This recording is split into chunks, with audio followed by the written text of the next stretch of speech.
வணக்கம். இது எனது மனதின் குரல். ஹிந்தியில சொல்லப்போனா மான் கி பாத். உனக்கு ஹிந்திலாம் தெரியுமா அப்படின்னு கேட்டிங்கன்னா எனக்கு தெரியாது. மனதின் குரல் மான் கி பாத் அப்படின்னு ஒரே லைன்ல நம்ம மோடி அவர்கள் ரேடியோல பேசுறப்போ சொல்லுவாங்க. அதனால நானும் என்னுடைய மனதின் குரலை மான் கி பாத் என்று சொல்லி இந்த உரையை தொடங்குகிறேன். என்னன்னு பார்த்தீங்கன்னா, அரசியல்ல மட்டும்தான் பார்த்தீங்கன்னா, மாண்பு அப்படிங்கிறது தேவையானப்போ வரும், தேவையானப்போ காணாம போயிரும். அது எப்படின்னு பார்த்தீங்கன்னா, அந்த இரட்டை நிலைப்பாடு அப்படிங்கிறது எல்லா கட்சிகள்லையுமே சிலவர்கள் வச்சுக்கிட்டே இருக்காங்க. அதை குறித்து தான் இந்த ஒரு காணொலி. சமீபத்தில் பார்த்தீங்கன்னா, ஒரு பேட்டில் அப்படிங்கிறது எல்லா நேரத்திலும் நிறைய பேருக்கு நடந்துகிட்டே இருக்கும் இல்லையா? அரசியல் சூழ்நிலையில் அரசியல் களத்தில் நடக்கக்கூடிய பேட்டில் வேறங்க. பட் சோஷியல் மீடியாவில் நடக்கக்கூடிய பேட்டில் சமீபமாக அதிகமாக பார்த்தீங்கன்னா கண்ணில் படுறது, இல்லை பேசு பொருளாக இருக்கிறது, ஒரு விவாதத்துக்குள்ளாக இருக்கிறது அண்ட் மாற்றி அடிச்சுக்கிறது அப்படின்னு பார்த்தீங்கன்னா, இந்த நாம் தமிழர் கட்சியை சேர்ந்த கொள்கை பரப்பு செயலாளர்கள் ஒருவர். அவர் பார்த்தீங்கன்னா யூடியூப்லும் நிறையா வீடியோஸ்லாம் போடுவார். அந்த யூடியூபருக்கும் இன்னொரு தம்பி இருக்கார், அவர் பேர் பார்த்தீங்கன்னா நெல்சன். அவர் பேசிக்கலி ஒரு வழக்கறிஞர், நம்மளுக்கு தெரிஞ்ச ஒரு நண்பர் தான். அவர் பார்த்தீங்கன்னா அவருடைய அரசியல் கொள்கைகள்லாம் என்னன்னு சொல்லிட்டு நம்மளுக்கு இன்னும் தெரியாதுப்பா, நிஜமாவே தெரியாது. அவருக்கும் தெரியுமான்னு எனக்கு தெரியல. அவர் பார்த்தீங்கன்னா நிறைய அரசியல் காணொலிகள்லாம் பதிஞ்சிட்டு இருக்காரு, நிறைய சமூக கருத்துக்கள்லாம் சொல்கிற மாதிரி விஷயங்கள்லாம் பண்ணிட்டு இருக்காரு. அது மட்டும் இல்லாமல் லீகல் அசிஸ்டன்ஸும் பார்த்தீங்கன்னா கொடுத்துட்டு இருக்காரு நிறைய பேருக்கு. இது நம்மளுக்கு தெரிஞ்ச விஷயம். அவர் தொடர்ந்து காணொலியெல்லாம் போட்டிருக்கு. அப்புறம் இன்ஸ்டாவில் அவருடைய காணொலிகள் நிறையா மக்கள்கிட்ட போய் சேர்ந்துட்டு இருக்கு. சமீபத்தில் யூடியூப்லேயும் போட்டுட்டு இருக்காரு. அந்த சூழ்நிலையில் இந்த நாம் தமிழர் கட்சியை சேர்ந்த அந்த யூடியூபருக்கும் இவருக்கும் பார்த்தீங்கன்னா ஒரு வாய் தகராறு மாதிரி ஏற்பட்டு போச்சு. என்ன அப்படின்னா, இந்த எலெக்ஷனுக்கு முன்னாடி அதிகமாக ஒரு பெரிய குற்றச்சாட்டு அப்படிங்கிறது பார்த்தீங்கன்னா, இந்த பர்டிகுலர் யூடியூபர் மேலே என்ன வைக்கப்பட்டுச்சு அப்படின்னா, இவங்களோட நாள் பேசிகிட்டு இருந்த, எதிரியாக பார்த்துட்டு இருந்த, ஃப்ரண்ட் லைனில் நின்று சண்டை போட்டுட்டு இருந்த, ஏன் அந்த யூடியூபரே பார்த்தீங்கன்னா எந்த கட்சியோட தலைவரை பற்றி ஒரு பாட்டு பாடி சிறைக்கெல்லாம் சென்று வந்தார். அதற்கு தானே பெயர் போனவங்க. ஆனால் சமீபத்தில் இந்த தேர்தல் தொடங்கிறதுக்கு ஒரு 3-4 மாதத்துக்கு முன்னாடியிலேருந்தே பார்த்தீங்கன்னா பிரதானமாக அதிகமாக அவங்க அடித்தது அப்படிங்கிறது தாவேகாவையும் விஜய்யும் தான்.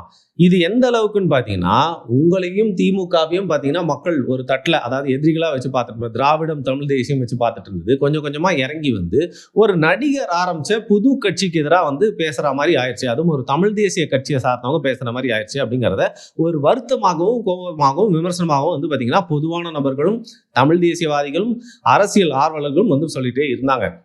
இப்போ கடந்த ஒரு 2-3 நாட்களாக கூட நிறைய போஸ்ட் பார்க்குறேன். அதை நான் ஏற்றுக்கல. ஆனால் அந்த போஸ்ட்டில் என்ன சொல்கிறாங்கன்னு பார்த்தீங்கன்னா, ஒருவேளை தப்பி தவறி என்டிகோடைய வாக்கு சதவீதம் குறைஞ்சிருக்கு அப்படின்னா பார்த்தீங்கன்னா, அதுக்கு குறிப்பாக விஜய் அவர்களையும் சரி, அவரோட கட்சியும் சரி அதிகமாக ஏற்று பேசினதான் காரணம் மட்டும் இல்லாமல், இந்த யூடியூபர் பயன்படுத்திய சில வார்த்தைகள், போட்ட சில காணொலிகள் காரணமாக இருக்கலாம்னு சொல்லிட்டு. ஸோ அப்பேற்பட்ட காணொலிகள் நிறைய இருக்கும்போது பார்த்தீங்கன்னா, அந்த நெல்சன் என்ன பண்ணுறாரு, தொடர்ந்து இவர் ஏன் விஜய் அடிச்சுட்டே இருக்காரு, அவர் திமுக தானே அடிக்கணும், ஸோ திமுகக்கும் அவருக்கும் ஒரு டீலிங் இருக்குமோ, ஒரு அண்டர்ஸ்டாண்டிங் இருக்குமோ அப்படிங்கிற மாதிரி பார்த்தீங்கன்னா தன்னுடைய சந்தேகத்தை போடுறது மட்டும் இல்லாமல் ஒரு சன்மானமும் திமுக தரப்புல இந்த யூடியூபருக்கு வழங்கப்பட்டிருக்கும். அதனால தான் பார்த்தீங்கன்னா பேசி வச்சுக்கிட்டு அந்த சன்மானத்தையும் பெற்றுட்டு ஒரு அண்டர்ஸ்டாண்டிங்ல தொடர்ந்து விஜய்க்கும் தாவேக்காயும் தாக்கி பேசிட்டு இருக்காரு. இது நியாயமா, இது தகுமா, இதுதான் தமிழ் தேசியமா, இதுதான் தலைவர் அவர்கள் எதிர்பார்த்த தமிழ் தேசியமா அப்படிங்கிற மாதிரி நிறைய கேள்வியெல்லாம் கேட்டுருக்குமோ. கொஞ்ச நாளுக்கு அப்புறம் இன்னொரு குற்றச்சாட்டும் அவருடைய காணொலி வாயிலா வெளில வருது. என்னன்னு பார்த்தீங்கன்னா, குறிப்பா தொடர்ந்து விஜய் குறித்த காணொலிகள் இந்த யூடியூபரோட சேனல்ல வந்துட்டே இருக்குன்னா, அதுல ஒரு வீடியோக்கு இவ்வளோ அப்படிங்கிற பேர்ல பார்த்தீங்கன்னா 75 லட்சமோ 85 லட்சமோ ஏதோ ஒரு பெரிய அமௌண்ட் திமுகவுடைய பல பிஆர் டீம்ஸ் இருக்கு, அதுல பார்த்தீங்கன்னா ஒரு பேனா டீம் கிட்ட இருந்து இவருக்கு கை மாறி இருக்கு அப்படிங்கிற ஒரு மாதிரி ஒரு தகவலை, ஒரு குற்றச்சாட்டை பார்த்தீங்கன்னா அவரோட காணொலியில் வைக்கிறாரு. அதற்கு ரியாக்ட் பண்ணும் விதமா இந்த நாம் தமிழர் கட்சியை சேர்ந்த அந்த யூடியூபர் என்ன பண்றாருன்னு பார்த்தீங்கன்னா, அவருடைய சேனல்லேயே உட்கார்ந்து இந்த மாதிரி காசு வாங்கிட்டாங்கன்னு சொல்லிட்டு சொல்றாங்க. அப்படி சொல்றப்போ பார்த்தீங்கன்னா, இந்த குற்றச்சாட்டுக்கு அவங்க ஆதாரம் சமர்ப்பிக்கணும். கரெக்ட், நியாயமான கேள்வி. அவர் கேட்டது எல்லாமே சரிதான். ஆனா அதற்கப்புறம் ஒரு வார்த்தை ஒன்று விடுறாரு. அது என்ன சொல்றாரு அப்படின்னு பார்த்தீங்கன்னா, நல்ல ஆத்தா அப்பனுக்கு பிறந்திருந்தா அந்த அந்த ஆதாரத்தை எடுத்துட்டு வரணும் அப்படின்னு சொல்லிட்டு. ஸோ இந்த ஒரு வார்த்தை அப்படிங்கிறது பார்த்தீங்கன்னா நல்லா இல்லை, கேட்கறதுக்கு ரொம்ப தவறானதாகவும் இருந்துச்சு. அது மட்டும் இல்லாமல் அது தெரிஞ்ச தம்பி அப்படிலாம் இல்லை, அதெல்லாம் அப்படியே தள்ளி வச்சிருவோம். அரசியலில் யாருமே பார்த்தீங்கன்னா இந்த ஒரு வாக்கியத்தை யார் பயன்படுத்தினாலும், அது நம்ம கூட தொடர்ந்து யாராவது உட்கார்ந்து பேசக்கூடியவர்களாக இருக்கட்டும், நம்மளோட ரியல் லைஃப்பில் நண்பர்களாக இருக்கட்டும், யார் இந்த மாதிரி ஒரு சொற்றோட பயன்படுத்தினாலும் பார்த்தீங்கன்னா அது தவறு அப்படின்னு தான் சொல்லணும். நம்ம இது வரைக்கும் அந்த மாதிரி காணொலிகள்லையும் சரி, ரொம்ப க்ளோஸ் சர்க்கிளில் ஒரு டிக்னிஃபைடாக பேசுகிறப்போ இந்த மாதிரியான வார்த்தைகள்லாம் நம்ம பயன்படுத்தினதே இல்லை. பட் ஒரு காணொலியில் அவர் சேனல்லே இந்த ஒரு வார்த்தையை பார்த்தீங்கன்னா திருப்பி ஒரு 2-3 வாட்டி சொல்றாரு. நல்ல ஆத்தாப்பு ஐயோ! அவர் சொல்றாருன்னு சொல்லிட்டு நான் சொல்லி இன்னும் ஒரு 10 வாட்டி சொல்ல போறோம். அந்த வார்த்தையா திருப்பி சொல்லிட்டே இருந்தாருங்க. அது வந்து ஒரு தேவையில்லாத வார்த்தையா சங்கடமா தோணுச்சு. ஆமா கரெக்ட். அவர் சைடு எல்லா நியாயமும் இருக்கு. ஒரு குற்றச்சாட்டை சொல்லணும்னா ஆதாரத்தை கொடு அப்படின்னு கேட்கறதுக்கு எல்லா உரிமையும் இருக்கு. அவர் செஞ்சது தான் சரியும் கூட. பட் கடைசியில அந்த வார்த்தையை பயன்படுத்துறது அப்படிங்கிறது ஒரு தரம் தாழ்ந்த ஒரு செயலா எனக்கு வந்து தோணுச்சு. அதற்கு பதில் இப்போ வந்து பார்த்தீங்கன்னா, யாரோ ஒருத்தருங்க நல்ல ஸ்பீச் பண்ணுவாரு ஸ்டேஜ்ல. அவர் சொல்லுவாரு, "தாயை பழித்தவனை யார் தடுத்தாலும் விடாதே, தாய்மொழியை பழித்தவனை தாயே தடுத்தாலும் விடாதே." கரெக்டா சொல்லிட்டேனா? அது யாரோ ஒருத்தர் சொல்லுவார். கரெக்டு தானே? அவர் சொல்றது எவ்வளோ விஷயங்கள் நான் வந்து சிலதெல்லாம் வந்து ஏத்துக்காம போவேன். பல விஷயங்கள் நான் ஏத்துக்கிறேன். அதுல ஒரு விஷயம் இது.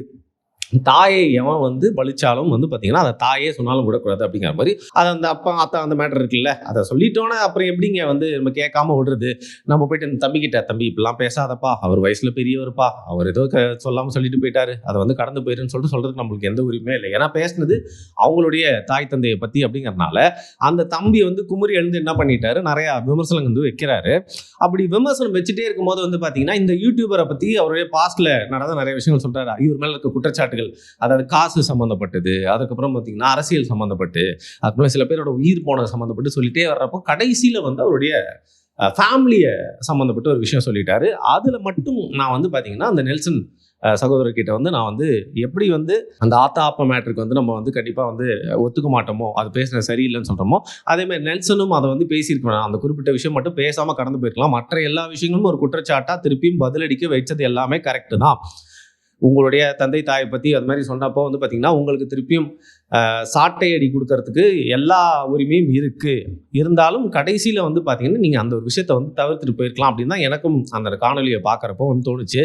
சரி, இப்போ எதுக்கு நீ என்ன நடுவில் உட்காந்து பெரிய பஞ்சாயத்து பண்ணுற, நீ என்ன நல்லவனா அப்படின்னு கேட்டிங்கன்னா, ஏன்னா கடந்த சில மாதங்களாகவே வந்து பார்த்தீங்கன்னா, நம்ம உட்கார்ந்து பேசுகிற சில நண்பர்கள் அவங்க சொல்லக்கூடிய கருத்துக்கள், அதில் இப்போ அந்த காணொலிகளில் நம்ம சில கருத்துக்களையும் எடுத்து வைக்கிறதெல்லாம் வச்சு பார்த்தீங்கன்னா வந்து நம்ம இந்த கட்சி சப்போர்ட்ரு, இந்த கட்சிக்கு எதிரானவங்க சொல்லிட்டு நம்ம மேலே எப்போவுமே ஒரு முத்திரை குத்த முயற்சி செஞ்சுட்டே இருக்காங்க. அதெல்லாம் ஒன்றும் தப்பே இல்லை.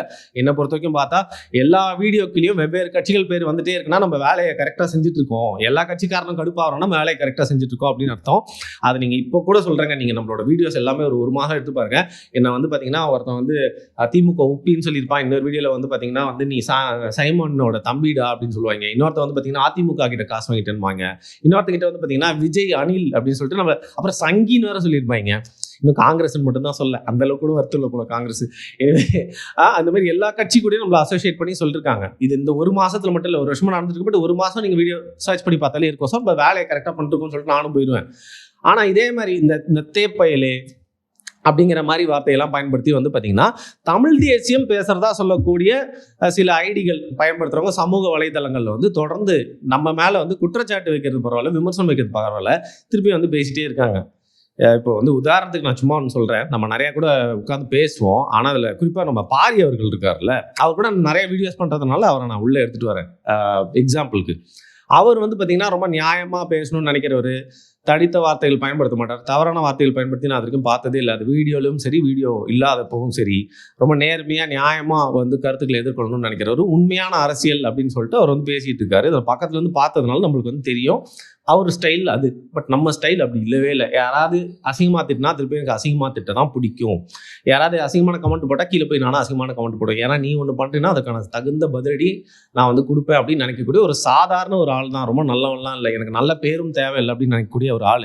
ஆனால் சமீபத்தில் யாராவது எதாவது சொன்னால் அதே வார்த்தையை நம்ம பயன்படுத்துறது ஏன் நிறுத்திட்டோம்னா, நம்மளுக்கு கெட்ட பேர் வந்தால் பரவாயில்ல, நம்ம யார் கூடலாம் அசோசியேட் ஆகிருக்கோமோ அவங்களுக்கும் கெட்ட பேர் வரக்கூடாது, அது வந்து சரியில்லை, நம்மளால ஏன் வந்து மற்றவங்களுக்கு ஒரு கெட்ட பேர் வரணும்னு சொல்லிட்டு ரொம்ப கட்டுப்படுத்திட்டு இருக்கோம்.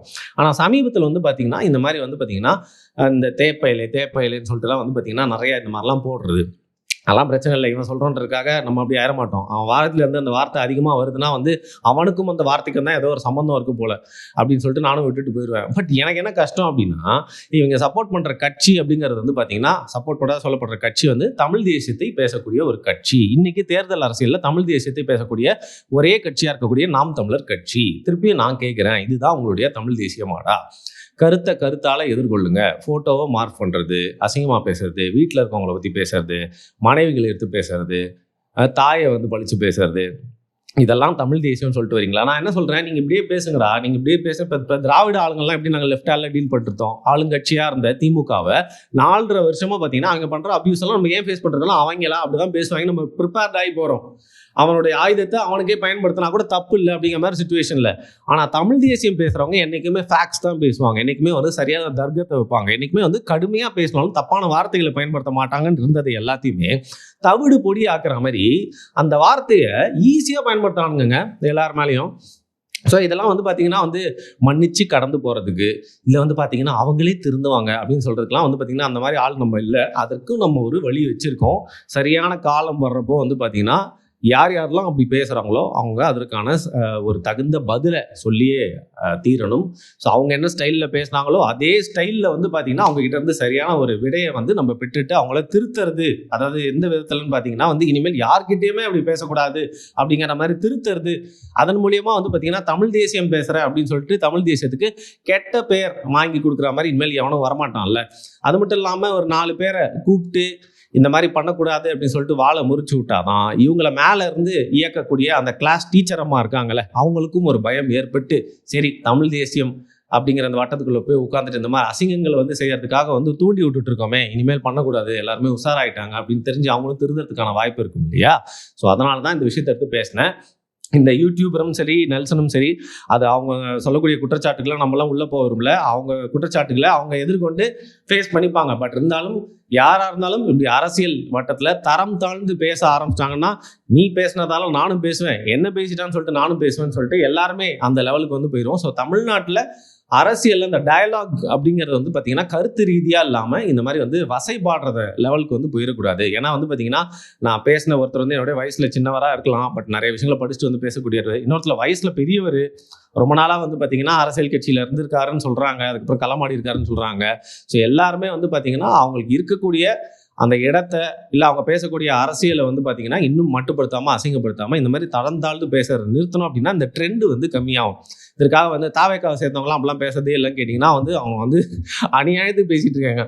இப்படி அசிங்கமாக பேசுறதில்ல, மீன் போடுறதில்ல, திட்டுறதுல வந்து பார்த்தீங்கன்னா சீக்கிரமாக டிஎம்கே காரங்களே நீங்கள் வந்து மிஞ்சிருவீங்க போல இருக்கு. அது ஏன் புரியுது, எவனுமே இப்படி உருப்படியாக இல்லாதப்போ வந்து நீங்கள் மட்டும் இப்படி இருப்பீங்க.